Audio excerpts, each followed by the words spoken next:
Que veas que algo no va bien, no pienses que solo es tu responsabilidad, piensa que es responsabilidad de todos. Sin duda, y enhorabuena por estamos en comunicación. ¿Qué más podemos hacer con el instituto? Muchísimas cosas. Gracias. Las seguiremos haciendo. Toño, enhorabuena. Gracias. Bueno, ahora sí voy a empezar y demás. No crean que solo traigo la portada porque sí. Alguien se tiene que dedicar y alguien tiene que sufrir las zonas costeras. Y simplemente de decirles que, bueno, llevo ya en el instituto algo así como 27 años trabajando este tema y realmente inicié con este tema hace ya 33. O sea, yo creo que la mayor parte de los que están aquí, sobre todo los alumnos, todavía ni siquiera están en planificación, ni siquiera en ilusiones. Entonces, bueno, no sé qué tanto haya aprendido o no, pero les voy a transmitir qué es lo que hacemos en el grupo que me toca dirigir y un poco. Bueno, lo primero que quiero decirles, el área de ingeniería oceanográfica y costera, en el caso de México, cae dentro del área de ingeniería civil, en el área de hidráulica, pero si se van a otros sitios, puede localizarse en otras partes. Se puede localizar en ingeniería mecánica, se puede en las áreas de geofísica, en las áreas de geografía, porque es muy transdisciplinaria. Y se empiezan, depende ustedes cómo empiecen a ver, pero dependemos mucho de cuáles son los procesos que se dan a nivel terrestre, a nivel atmosférico, a nivel marino, y ahí se nos juntan estos tres procesos.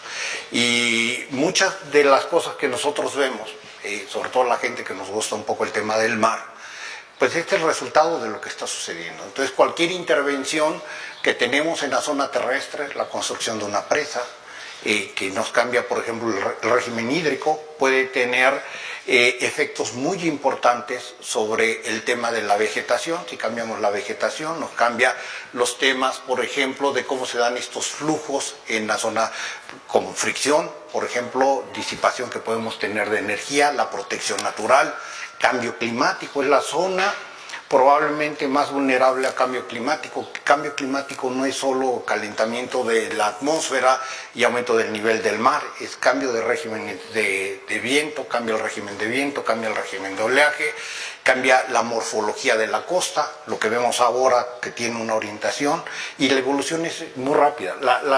El gran atractivo que tiene la costa es que probablemente sea la zona donde más interés hay hoy día de trabajar, desde diferentes áreas, desde las sociales legales hasta las áreas de inversión que pueden tener, y sin duda es la zona más biodiversa del mundo. O sea, la zona, lo que consideramos zona costera es alrededor del 2% de todo lo que es la parte terrestre del planeta. Sin embargo, ahí vive el 10% y ahí se genera más o menos como el 60% de la economía mundial. Y si ustedes lo ven, y siempre les hago esta analogía, no siempre, pero muy frecuentemente, es el tema, casi siempre el atractivo cuando pensamos en muchas ocasiones dónde emigrar, dónde tener vacaciones, la gente piensa en estas zonas, por todo lo que implica, ya sea para el tema de esparcimiento, deportes, relajación, diversión, lo que se les ocurra. Y mucho del atractivo son los ecosistemas que muchas veces no vemos. O sea, vemos un mar azul o verde, de diferentes colores y demás, y nunca nos preguntamos el por qué. Y eso es parte de lo que trabajamos. La que sigue, de favor. Y uno de los problemas que tenemos es que la presión que le estamos generando a la zona costera es bestial. Y ustedes se pueden, sobre todo la gente que es de mi generación y que les ha tocado ver el derrotero de algunos centros turísticos como Acapulco, Veracruz y demás, y hoy día la verdad es que hasta pena nos da mirarlos y pensar en ellos. Las nuevas generaciones pues ya están pensando en la Riviera Maya, están pensando en Los Cabos. Si empezamos, la gente que se dedica al tema de comercio, el tema del transporte marítimo, ahí está el 80%. Entonces, la presión que generamos es bestial y hay que empezarla a manejar y necesitamos de todos. Nosotros, uno de los temas, además de todo lo que es la ingeniería tradicional, parte con lo que estamos, digamos, lidiando es con estos cambios de clima. Los cambios de clima los podemos separar en muy diferentes escalas. O sea, voy a simplemente mencionar las más importantes, por ejemplo, los cambios estacionales que podemos tener entre estiajes y épocas de avenidas o épocas de lluvias y de secas, como le quieran llamar. Lo podemos ver con estos procesos de la variabilidad climática. Habrán escuchado de estos procesos, por ejemplo, como el Niño, la Niña, que se presentan y que regulan parte del clima a nivel planetario, que son muy importantes. Años más secos, años más húmedos, con más viento, y que tienen implicaciones en todos los sentidos. Y luego lo que es cambio climático. Cambio climático que esencialmente es el tema de lo que nosotros coloquialmente decimos la expansión de los trópicos. ¿Y qué es lo que sucede? Que ese es un tema físico muy sencillo. O sea, si empezamos a tener un sobrecalentamiento de la Tierra, lo que sucede es que el aire se empieza a dilatar. Y sobre todo en las zonas donde tenemos mayor radiación solar. Y al dilatarse necesita más espacio. Y donde más se calienta es en el Ecuador. Entonces lo que empieza a suceder es que los trópicos se nos empiezan a mover hacia las zonas polares. Y entonces los procesos tropicales cada vez son más importantes a nivel planetario. Y estas transiciones están cambiando mucho parte de lo que nosotros estábamos acostumbrados a ver. Lo que sucede no es nuevo. O sea, lo que pasa es que ahora está sucediendo a una velocidad mucho más rápida. Y antes en la escala humana no nos dábamos cuenta y decíamos, vemos esta playa y la vamos a seguir viendo por muchos años. Pues ahora vemos esta playa y probablemente regresan y se la van a encontrar erosionada, se la van a encontrar que ya cambió de forma. Y eso es parte de los retos con los que estamos trabajando hoy día, por mencionarles algunos, y sobre todo el tema de la destrucción de los ecosistemas. Hay ecosistemas que son muy obvios, son muy emblemáticos, por ejemplo el tema de los corales marinos. A mí me llama mucho la atención de ver todas estas especies que empiezan a ver los corales cerebro, los cuernos de alce. Estoy utilizando los términos coloquiales más que los científicos, y luego que tienen peces de colores como el pez loro y demás, que son parte importante de la cadena alimenticia para tener mamíferos marinos y más. Bueno, eso lo estamos cambiando. Y el tema es, si lo vemos en plan biológico, ahora nos encontramos en la época del planeta que tenemos más riqueza a nivel biológico, pero a la vez nos empezamos a cambiar el gradiente y es cuando también más destrucción tenemos. Y este cambio de pendiente es el que nos preocupa mucho cuando empezamos a hacer ingeniería. O sea, ¿cómo podemos hacer ingeniería que vaya con los procesos naturales? Ese es el reto. Es lo que hoy día se encontrará en la literatura que se llaman soluciones basadas en ecosistemas o basadas en la naturaleza. Para la gente que es de una generación atrás, es lo que se llamaba como infraestructura verde, que no es simplemente tener estos muros en la Ciudad de México, en el periférico, con plantitas. La que sigue, de favor.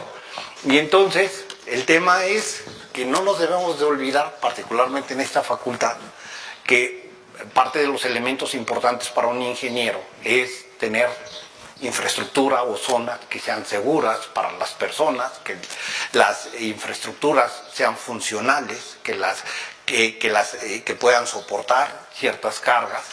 Pero ahora tenemos que incorporar el tema de los ecosistemas que dan muchos servicios para el tema de la población.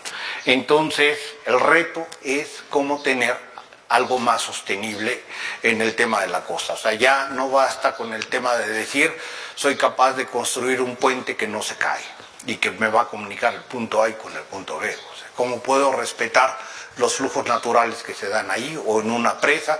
¿Cómo puedo aprovechar para generar energía o tener sistemas de riego, pero no cambiar el régimen hídrico del cual dependen parte del planeta a nivel biológico? Y ese es parte, digamos, como del reto que vamos teniendo.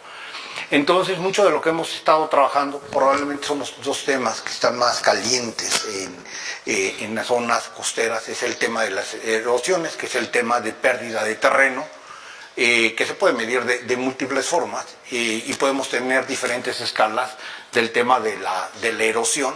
Mucha es natural, otra mucha, pues la mayor proporción es inducida, por ejemplo, por la retención de sedimentos de las presas, cambios de cauces, por el tema de cambios de uso de suelo y que empezamos a retener en sistemas de riego, falta de producción de sedimentos, sobre todo cuando es de tipo biogénico, que nos faltan, y luego el tema de las inundaciones que generan muchos problemas. Y las inundaciones los podemos ir haciendo. Uno de los temas que yo he hecho mucho de menos de mi generación es que nos enseñaron matemáticas, nos enseñaron a diseñar estructuras, construir y demás, pero cuando salí ya como ingeniero, y ya les hablo de hace algunos años, yo recuerdo, entre otras anécdotas, es que de repente pues dijeron, ¿y quién sabe nadar? Y yo dije, yo sé nadar. Entonces me dijeron, oye, ahora tú estás encargado de diseñar la marina en Ixtapa, trabajar en una empresa, y lo único que sabía era nadar.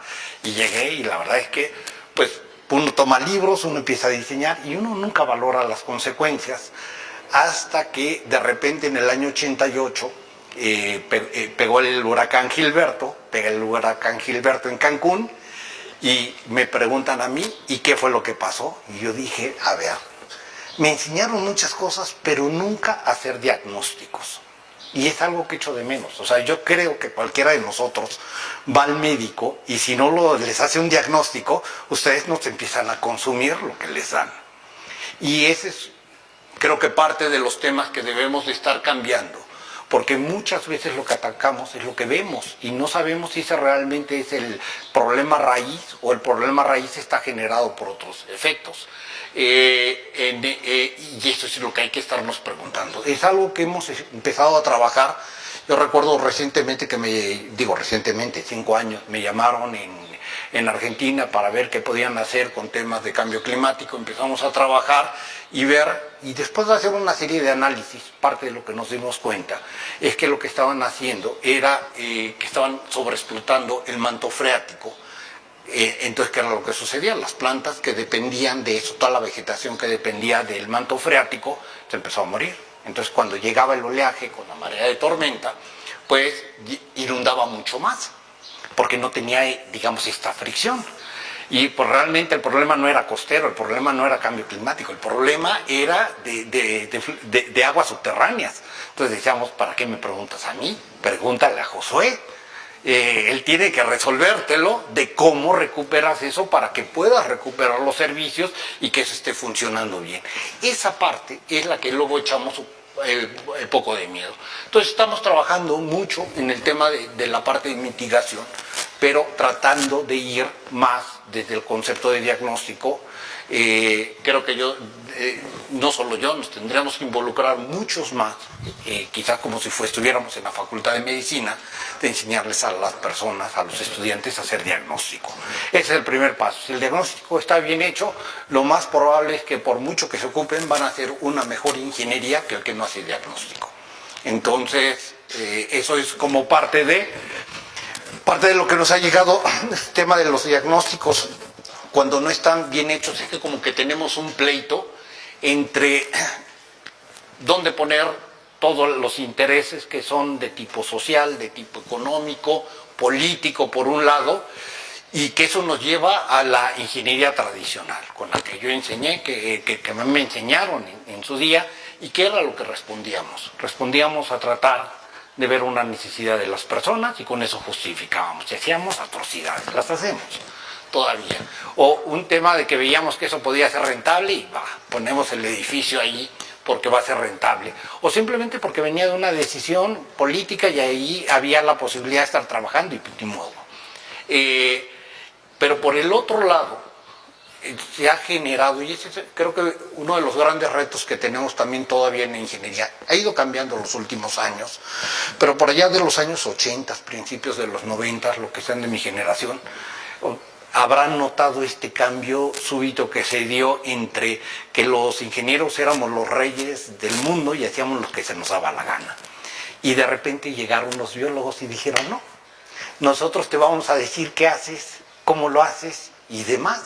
Siempre mi pregunta fue, ¿y qué demonios saben los biólogos de ingeniería? Y muchas veces empezamos a sacrificar seguridad, a sacrificar por el tema de regulaciones.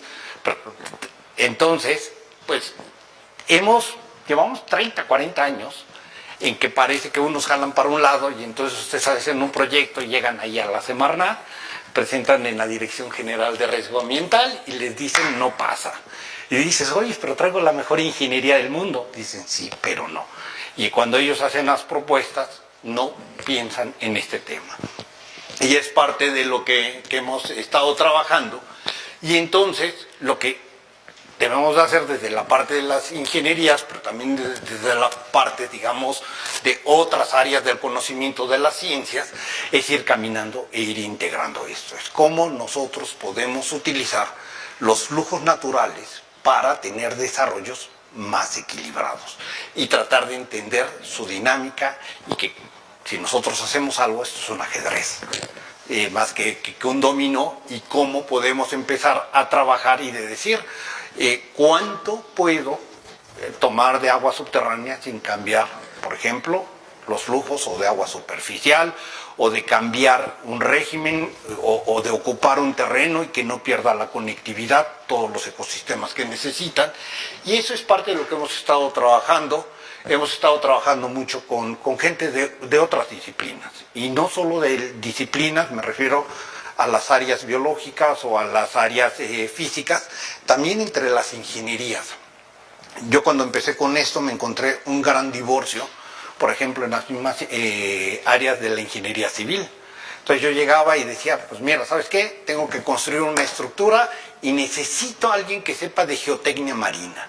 Y resulta ser que todos los reyes de la geotecnia de la Facultad de Ingeniería y del Instituto de Ingeniería sabían de terrestre, pero no de marina.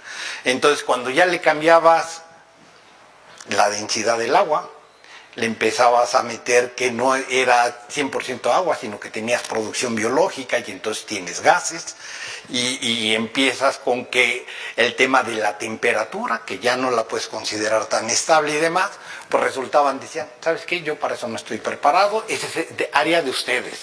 O iba con el tema de las estructuras y te decían, ya, esto estructuralmente, pero cuando entras al tema de materiales, y ustedes lo pueden ver, México es el rey de que ustedes llegan y empiezan a ver un edificio que cuando lo inauguraron en la zona costera, sobre todo si están en contacto con agua salada, era muy bonito, pero que ahora está lleno de corrosión. Entonces tampoco nos enseñan a calcular con el acero convencional de tal cédula y demás, y dices, oye, ¿y dónde está el marino? Entonces hay que trabajar porque algunas cosas no están desarrolladas. Pero uno de los temas importantes es mantener la conectividad biológica y no romperla. Y eso tiene un límite de donde se puede hacer.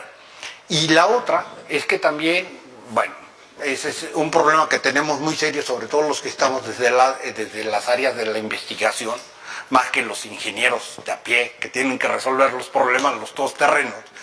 Y es que nos cuesta reconocer que no todos los sistemas son, digamos, iguales. Y que en algunos casos nos tenemos que adaptar a lo que hay.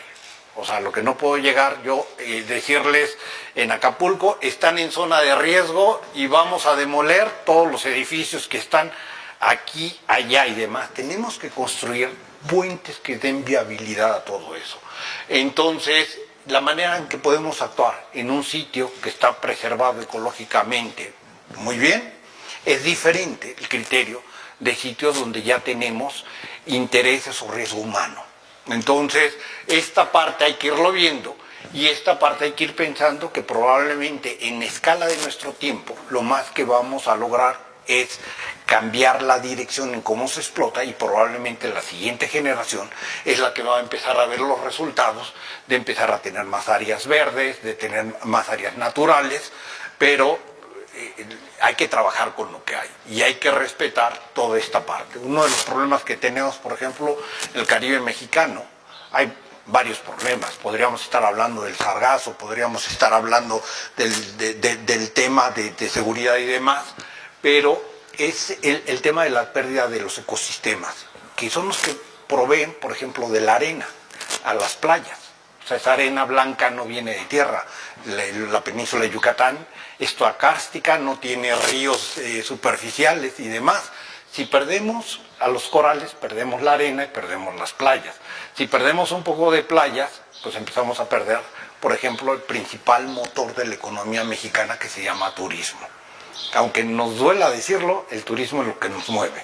Mueve, no saben qué cantidad de actividades económicas, pero es impresionante.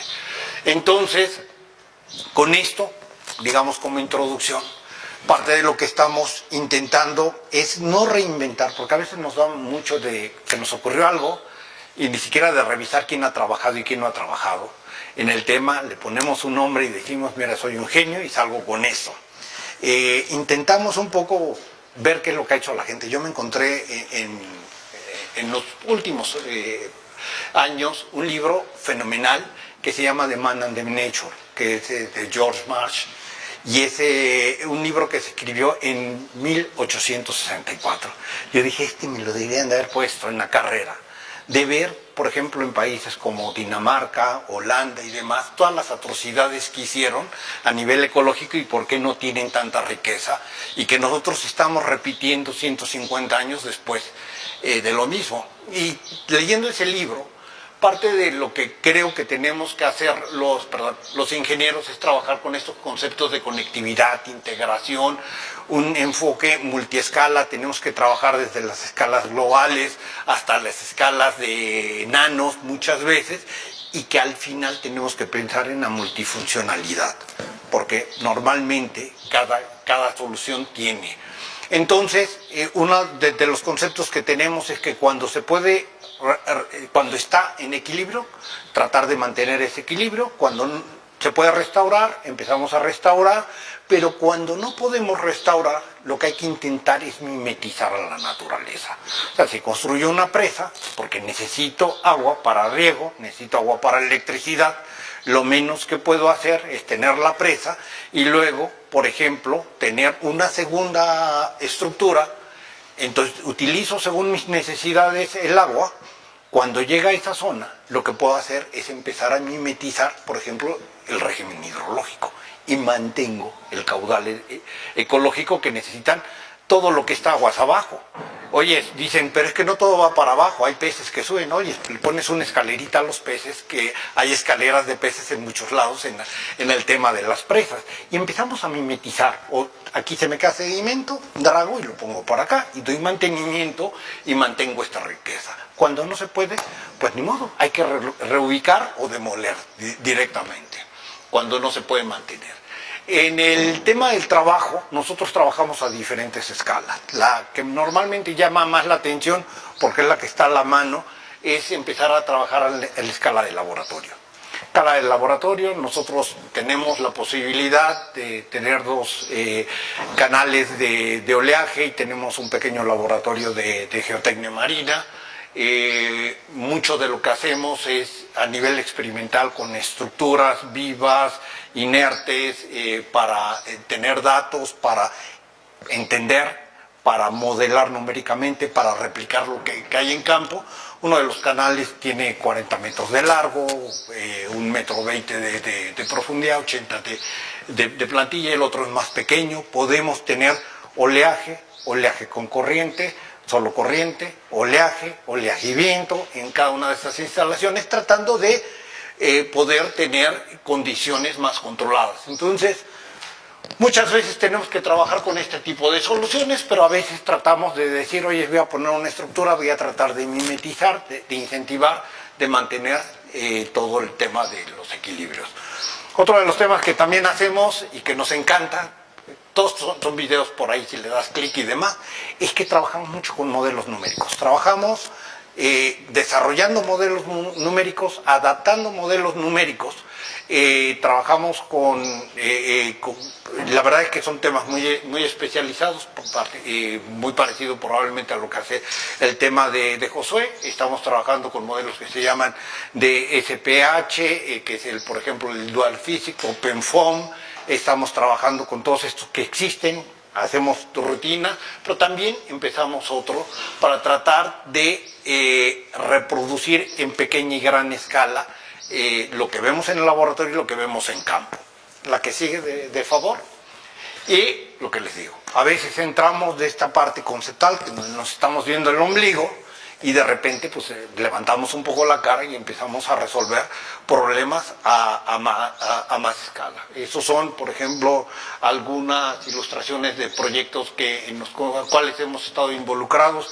cómo recuperar parte de los equilibrios, por ejemplo, en el tema de las de marismas nacionales. Y por aquí hay gente de hidráulica, verá que las zonas de marismas nacionales se revisan un poco, ahí está aproximadamente el 20% de los humedales costeros de México, es muy rico, sin embargo aguas arriba es donde tenemos los mayores aprovechamientos hidráulicos, porque hay 3 megapresas en la parte de arriba que cambian y todo esto está cambiando de manera drástica.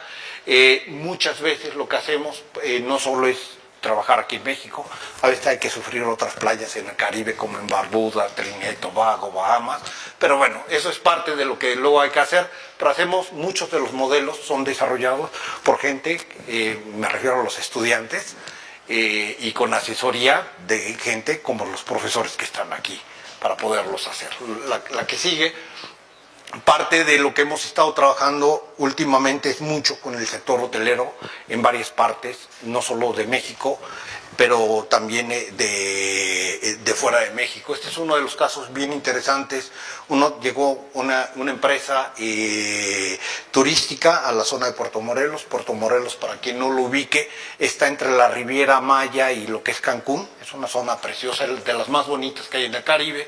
Sin embargo, impactó el huracán Dean, y cuando llegó el huracán Dean con el oleaje, las corrientes, lo que sucedió es que el sedimento, la arena del mar, la puso en la parte de tierra donde tenían la construcción, pero como había una estructura que no era de ellos, que estorbaba, que generaba, que era un obstáculo, parte de la arena incluso fue para la zona de los humedales. Quien que haya estado con temas de proyectos y que haya pedido permisos a las autoridades, pues tenían una serie de condicionantes como mantener los humedales. Entonces, ¿qué hacían con la arena? Que no tenía otras características, digamos, físico-químicas, que la que estaba ahí la tenían que sacar, pero si la sacaban ya venía con turba, y a la hora de ponerlo en el mar, pues iba a generar una mancha muy grande, lo cual iba a cambiar el tema de, lo primero es la turbidez, luego el pH del agua, y enfrente está el arrecife mesoamericano, el segundo arrecife más grande del planeta, y que está muy frágil y que tiene una degradación muy importante. Entonces el reto era muy importante, bastante importante, cómo prever eso, qué hacer con el tema de los sedimentos y demás. Esta es la estructura, la que les comento. Entonces parte de lo que hicimos es decir, mira, ¿para qué nos inventamos cosas si enfrente tenemos el ejemplo de cómo podemos mitigar el efecto del oleaje y de grandes temporales? Entonces empezamos a trabajar con una serie de estructuras mimetizando parte de los procesos de los corales. Para tratar de disipar energía, empezamos en el proyecto en el 2008, para el 2012 ya teníamos las estructuras, las cuales estaban funcionando. Y como ven, entre el 2008 al 2012, cuando empezamos a tener, son 4 años, es mucha paciencia. Y seguimos trabajando con el tema del proyecto. Sin embargo, lo que en un principio el hotel estimaba que les iba a costar del orden de los 250 millones de pesos de intervenciones, pues han gastado del orden de 5 millones de pesos. Es simplemente ser paciente, hacer las cosas bien y con calma y demás. Bueno, esto es parte de la imagen como nos encontramos. En el 2009 empezamos a trabajar, la playa se recuperó. Empezó a recuperarse, empezaron a tener un desarrollo mucho más equilibrado, y parte de lo que hemos dicho, oye, no quites la vegetación, dile a la gente que no lo pise, pon pasarelas, porque cuando viene una tormenta, parece que no, pero esto ayuda un poco a evitar el transporte eólico, o sea, el generado por viento, y por el tema también del oleaje. Y pues de las cosas bonitas que no se ven en la playa, si se meten al agua lo ven porque no está muy lejos, es que en esa zona, como les digo, está un arrecife. Ese arrecife, por allá de los meses de verano, entre junio y septiembre, es la época reproductiva de los corales. Son unos animalejos que normalmente, digamos, son estáticos, pero tienen una parte móvil cuando son gametos y empiezan a hacer larvas y viajan. Entonces, cuando se reproducen, empiezan a viajar. Entonces, de manera, digamos, natural, pero les pusimos un estorbo, que eran estas estructuras, se empezaron a establecer lavas. Y hoy día tenemos unas estructuras que tienen arrecifes y entonces ven abanicos, empiezan a ver cerebros y demás, y se ha vuelto una parte del atractivo de la zona, que es parte de lo que hemos hecho. En todo esto, una manera que nos comunicamos con los biólogos, a los biólogos les gusta mucho el tema de los servicios ecosistémicos y para qué sirve. Entonces les decimos, mira, reduce la energía del oleaje, además es un hábitat donde te van a llegar el pez loro y te va a llegar, y ya les decimos. Por otro lado, pues fortalece el tema del turismo. Problema cuando empiezan a degradar un ecosistema es que llega turismo que está dispuesto a gastar menos dinero. Entonces yo les doy cifras del Caribe mexicano. Caribe mexicano, olvidándonos del tema de actualizar los precios. Caribe mexicano, más o menos lo que gastaba un turista cuando llegaba en los finales de los años 80, aquí la gente que es a mi generación, a Cancún iban solo los ricos. Y Cancún, un turista que llegaba, gastaba del orden de los $1,200. De repente, estamos hablando de 30 años después, gastan $650. Vivían por cada cuarto de hotel 3 familias, ahora viven 5 familias. Empiezan a hacer, y dicen, ¿a qué se debe esto? Degradación del sistema, porque la gente que tiene dinero dice, no, pues ahora me voy a las Bahamas, ahora me voy a Barbuda, ahora me voy a Tobago, y demás, y parte de lo que hay que hacer es tratar de recuperar esto desde digamos, todos los puntos de vista. La que sigue, de favor. Otro de los temas, digamos, esto es muy visto desde el área biológica y cómo estamos trabajando con diferentes áreas, pero una de las oportunidades que tuvimos en el grupo fue formar lo que es el Centro Mexicano de Innovación en Energías del Océano. Ese fue un proyecto que iniciamos ya hace 6 años, un proyecto donde tuvimos dinero, eso hay que decirlo, y tuvimos una cantidad bastante importante y nos juntamos en un principio 43 instituciones y de esas 46 instituciones subimos a 52, empezamos a nivel nacional, pasamos a tener colaboración internacional.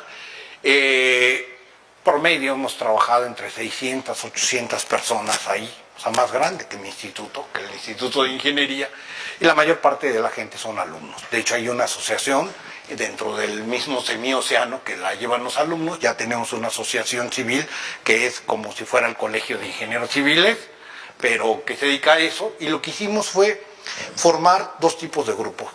Gente que estaba trabajando en áreas específicas de aprovechamiento de diferentes fuentes de energía, fuera corrientes, oleaje, gradiente térmico, gradiente salino, eólico marino y lo que era el biomasa marina. Y luego grupos que son más de tipo transversal, por ejemplo, la gente que ya no era impacto ambiental, era integración al medio ambiente. O sea, ¿cómo podemos integrarnos al medio ambiente? Gente que estaba con el tema de materiales, porque siempre tenemos el problema de la corrosión, la bioincrustación y demás, cómo trabajar con ellos. Entonces, en lugar de poner biocidas, pues mejor que sean hidrofóbicos, o en lugar de ir cambiando la manera en que trabajamos, gente que México no tiene realmente una red eléctrica marina, gente que está con estos temas, formación de recursos humanos, colaboración, y eso es parte como que de lo que hemos venido haciendo. La primera etapa lo que hicimos fue con varios de los grupos ir evaluando cuál es el recurso que teníamos, porque no teníamos ni idea de dónde estaban los recursos marinos, y primero saber dónde había el recurso para no estar haciendo estudios innecesarios en muchas zonas. Nos abocamos esencialmente a 4 fuentes de energía, que era tanto corrientes como mareas en un grupo, oleaje, gradiente térmico y gradiente salino. La que sigue, por favor. Con otra parte de los grupos empezamos a trabajar con el desarrollo tecnológico. Y pues vaya, aquí propiamente casi todos eran de las áreas electrónica, mecatrónica y demás de todos estos, porque por naturaleza a los que se les da. Empezamos a trabajar con modelos a escala, primero conceptual, empezamos a desarrollar con mucha colaboración. Hoy día estamos por colocar una turbina en el canal de Cozumel. que espero que este año esté. Y luego, por otro lado, empezamos con el tema de sabiendo qué tipo de tecnología era factible de desarrollar, dónde teníamos los recursos, cómo eran las condiciones ambientales y sociales, y empezar a poner esta evaluación. Esta es simplemente una de las zonas donde estuvimos trabajando. Muy interesante trabajar con los sociólogos, difícil, tengo que decirlo, porque tenemos otro lenguaje, pero muy interesante porque llegamos a la península de Yucatán y dijimos, no, mira, llegas a cualquier sitio, hablas de energías limpias y todo el mundo te va a decir que sí. Y dices, si ya te pones de guapo ahí y te vas, y oh, sorpresa, llegamos a Yucatán y lo primero que empezamos a encontrar es que había resistencia. Existe esta cultura en la península de Yucatán todavía de que la gente no quiere que se genere energía ahí. Están acostumbrados a que les llega de Chiapas o de donde quieran y tienen un déficit de generación bestial. Pero llegamos a Quintana Roo y sorpresa, todo mundo lo quiere, todo mundo le exige, pero hay muchísimas restricciones por los temas de protección ambiental. Entonces es parte de lo que estamos trabajando. Entonces empezamos con el tema de criterios de dónde empezar a desplegar tecnología, la que sigue de favor, y los retos que tenemos en todas estas partes todavía son muchísimos. O sea, hemos hecho mucho, pero cada que hacemos más nos damos cuenta que la ignorancia que teníamos al principio era muy grande y necesitamos gentes en todas las áreas.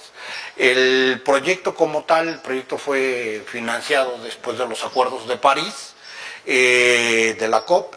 El proyecto tuvo un financiamiento al principio, no me da problema decirlo, fueron 350 millones que tuvimos para estar trabajando pues hasta que se acabaran, y probablemente ya se acabaron, pero hemos estado consiguiendo recursos adicionales con colaboraciones particularmente con instituciones de otro lado. Con todo esto, el mensaje que les quiero mandar es un poco que esto es de una fábula de la India, quien por ahí haya leído. Es muy fácil, particularmente desde la ingeniería, que nosotros vemos los problemas de manera muy focalizada. Entonces, en parte de esta fábula es, si nosotros nos ponemos en un lado, cada quien les va a decir qué es lo que ve.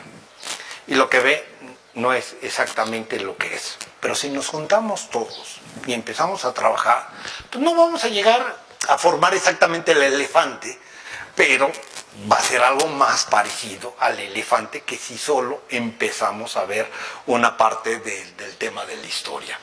Entonces, me habían dicho que eran 45 minutos para que empezaran a criticar y a cuestionarme y para que Josué y yo nos fuéramos con la cara viviendo para nuestros zapatos.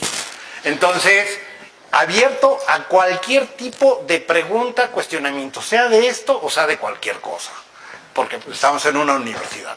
Muchísimas gracias, muy interesante.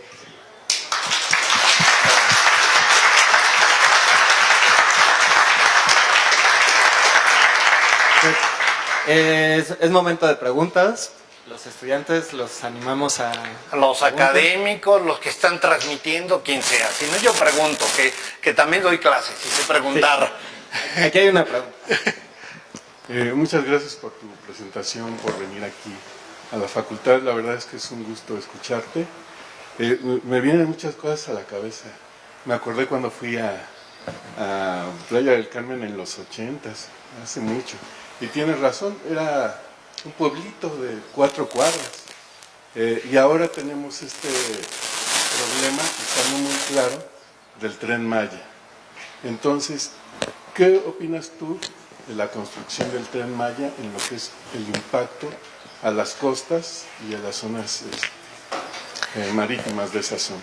Sí, mira, a ver, lo primero es que yo creo que el tema del Tren Maya nunca fue realmente diagnosticado bien. Eso es en muchos ámbitos.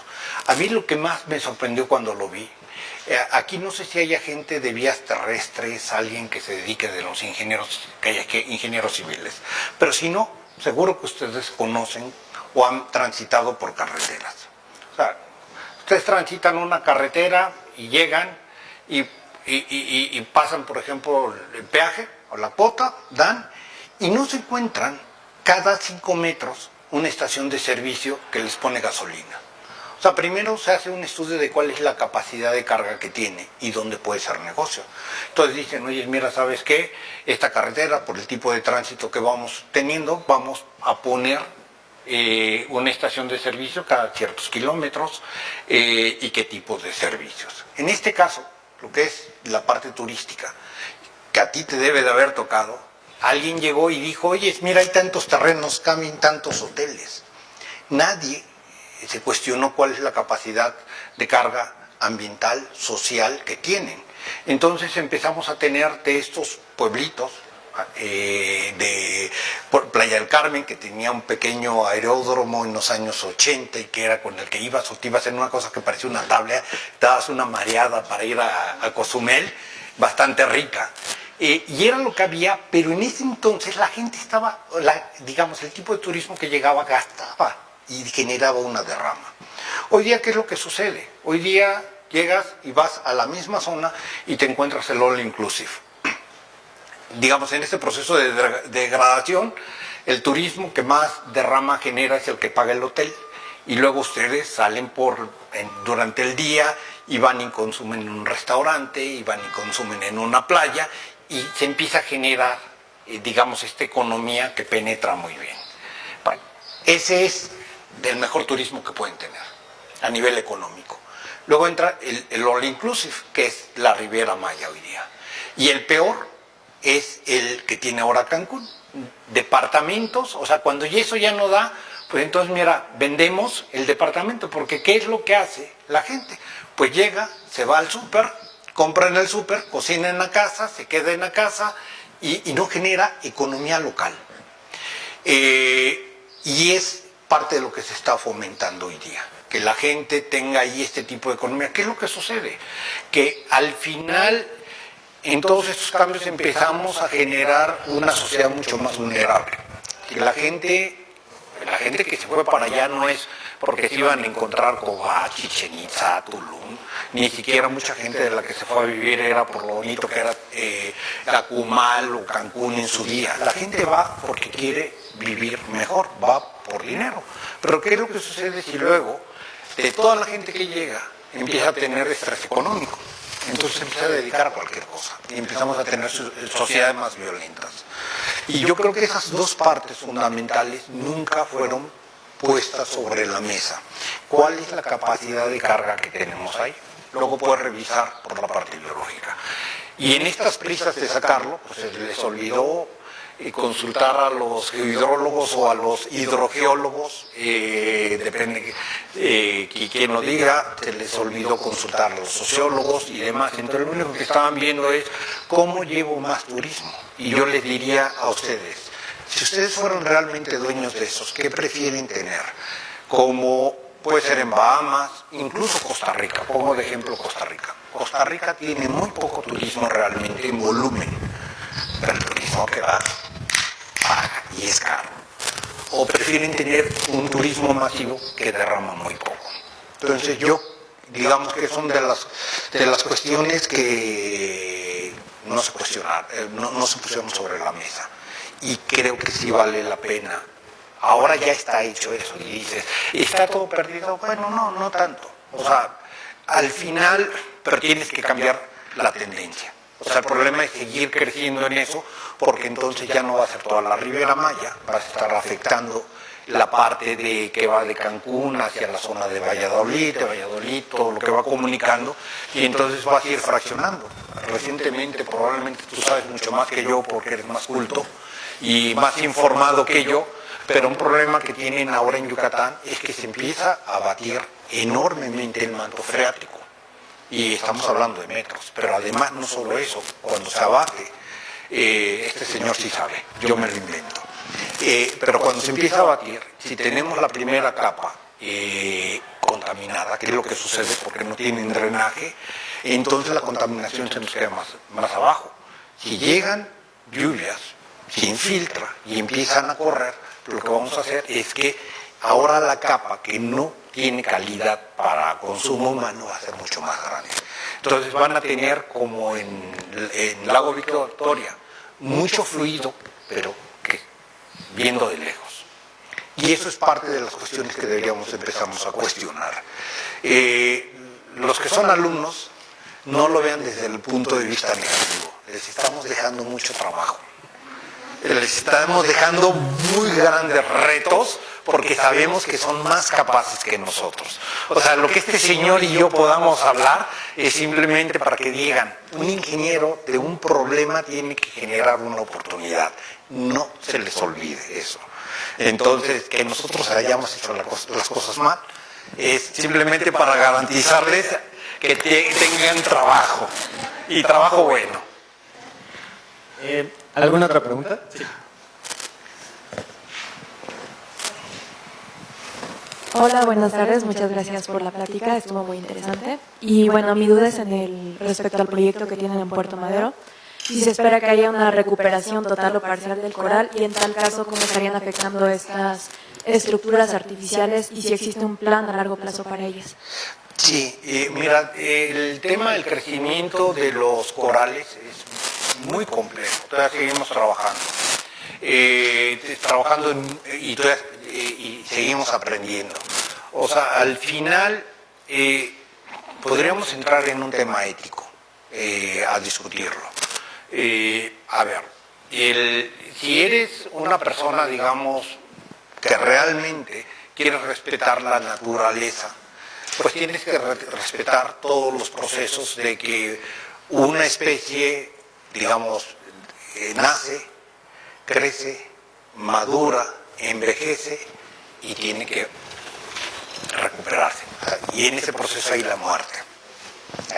Y eso al ser humano nos cuesta mucho trabajo. Entonces tenemos algo y queremos mantenerlo de por vida. Eso es si me pongo en un lado. Pero yo me puedo poner en otro lado. Si yo sé que algo yo ya le di un valor que es muy importante para mi calidad de vida, pues entonces lo que haces es adaptarlo o tratar de alargar su vida, que es lo que hacemos con nuestros familiares cuando llegan a mi edad. O sea, ya empiezas a darle un poco como de vida artificial y lo quieres mantener, y mira, y ve al dentista y hazte tales estudios y tómate esto para que el colesterol no te mate y cosas de este tipo, y alargamos la vida. Entonces, algo sucede, digamos, con algunos sistemas. Yo la verdad es que soy más de este lado que de este lado, debo de decirlo. De que sí, prefiero cambiar cosas para no morir tan naturalmente como a los 30. Ya, bueno, ya estaría ahora ya en la última etapa de mi vida, ya estaría ahora extra en promedio. Estoy más de este lado de cómo lo veo. Pero parte de lo que estamos aprendiendo a la naturaleza es más sencilla y más compleja. Entonces, muchas ocasiones, por ejemplo, aquí lo que vimos es la estructura como tal para servir, voy a decir, como una incubadora, incluso de larvas, es muy bueno, porque lo puedes tomar ahí, y entonces en un momento dado dices, ahí creces, y puedes tomar especies que son parte de esta cadena, de las que son pioneras o de las que necesitan más madurez, y las puedes replantar o las puedes llevar a otro sitio. Pero es algo que todavía no aprendemos a hacer bien, porque los procesos son muy lentos. Eso, si te dedicas luego a ingeniería oceanográfica, te va a tocar a ti. Ya no me va a tocar a mí. A mí me toca hacerlas crecer, que crezcan bien y que no generen otros problemas. Unas de estas especies crecen milímetros por año.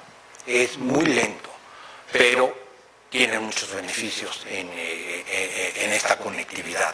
Entonces, si vuelvo a reencarnar después que tú, te voy a preguntar qué tal nos fue.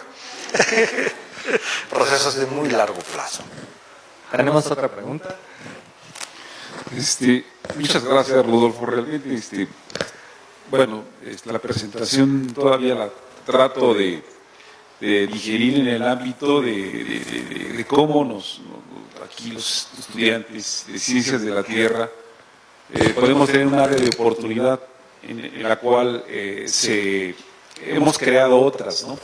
Por ejemplo, no sé si tú sepas, los estudiantes de Geología y Geofísica tienen módulos terminales, los cuales realmente toman porque les llama la atención y creo que pueden hacer una contribución original dedicándose un poco más allá de la licenciatura. Me llegan a la mente algunos módulos que llaman hidrología, minería, el área de geología no recuerdo mucho, pero bueno, estamos ligados con ellos mucho en las asignaturas de geología. Y ahorita con el panorama que nos das, digo, inclusive en el área de sismología, donde vinculamos los conocimientos de los estudiantes de geofísica y geología para atacar problemas que tienen en esas áreas. Entonces, tú que conoces muy bien el área que nos acabas de mostrar, ¿crees que existe un gap? Digo, porque seguramente ingenieros civiles atacan, llegan y pueden participar. ¿Qué has visto con respecto a las ciencias de la Tierra en la intervención de este tipo de temas de investigación y desarrollo? Uy, voy a necesitar 2 charlas para dar respuesta. A ver, mira, lo primero que te comento, en el grupo, voy a empezar primero a describir el grupo que tenemos, que trabajamos ahí en el instituto. La minoría más grande sí somos ingenieros civiles, pero no hacemos, pero somos una minoría. En el grupo hay gente que es de formación ingeniero mecánico, mecatrónicos, biólogos, geógrafos, gente de ciencias de la tierra, matemáticos, necesitamos de todos, en realidad porque es bastante multidisciplinario. Incluso tú dirías, oye, de la gente que está en ciencias de la tierra, pues los que más naturalmente van a esas áreas son la gente que están, digamos, con un enfoque práctico. No necesariamente, también necesitamos gente que está viendo temas más fundamentales. Por ejemplo, ahora para entender qué es lo que cómo podemos proyectar el futuro, necesitamos mucho de la gente que hace geología. Y parte de lo que estamos viendo, ustedes saben más que yo voy a decir tonterías y me corrigen, pero uno de los cambios más importantes que sufrió la Tierra en cuanto a cambios de nivel del mar, digamos en los tiempos recientes para un geólogo, es el Holoceno, y también se dio por ahí, en el Holoceno hubo un cambio bastante importante del nivel del mar, y otro por allá del siglo XIV, pero me sitúo en el del Holoceno. La gente que está estudiando eso nos está dando información de decir, con estos cambios dependientes de cambios de clima, qué es lo que podríamos estar esperando para finales de siglo. Entonces los ingenieros tenemos que forzosamente regresar y ver qué es lo que están encontrando los geólogos ahí. Es la herramienta más potente que tenemos para hacer proyecciones a futuro.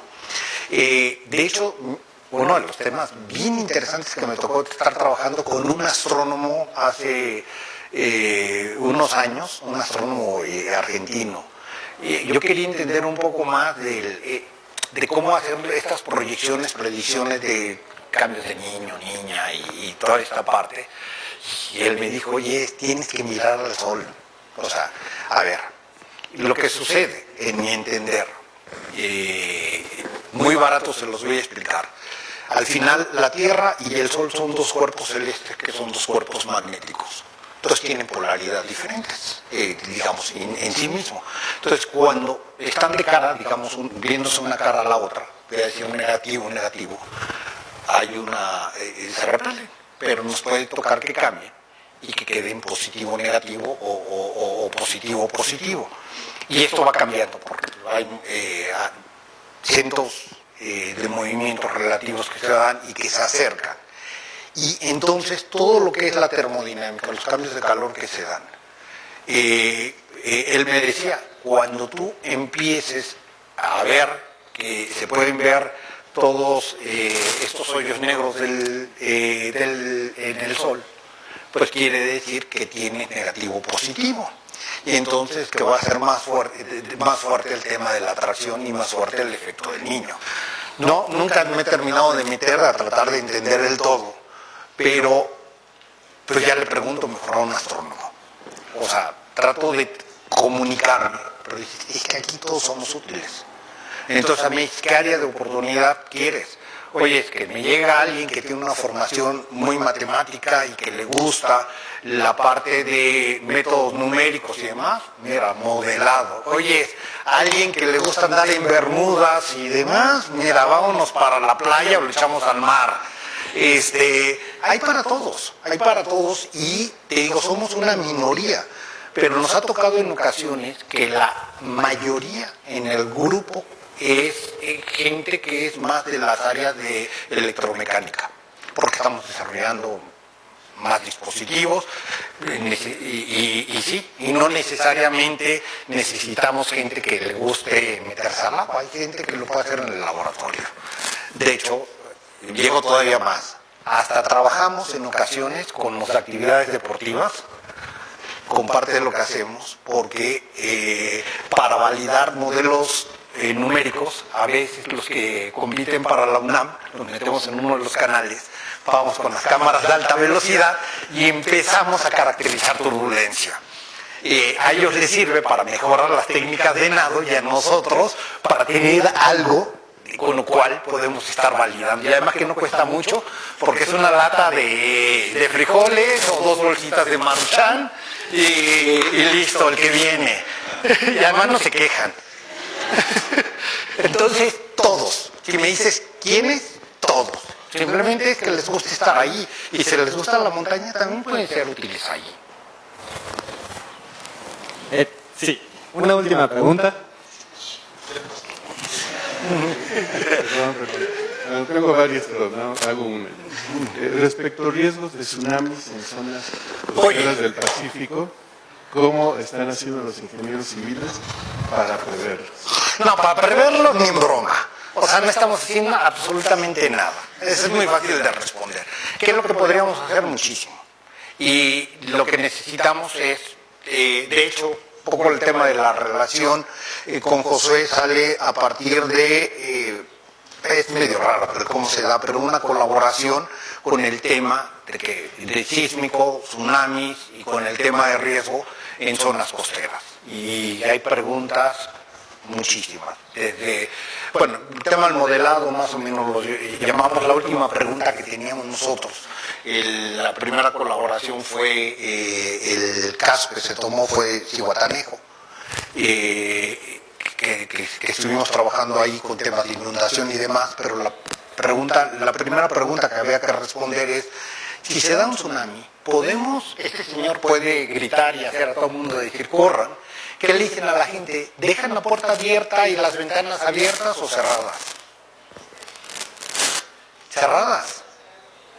Pues yo no estoy seguro, porque si todo el mundo la cierra, entonces no haces el servicio de cortesía con los que están más arriba, porque la inundación, el agua tiene que circular por algún lado y va más arriba. Pero si la abres más rápido, se te inunda. ¿Dónde pierdes menos? ¿Qué es más seguro? Y además que si cierras todo, tienes que correr más lejos.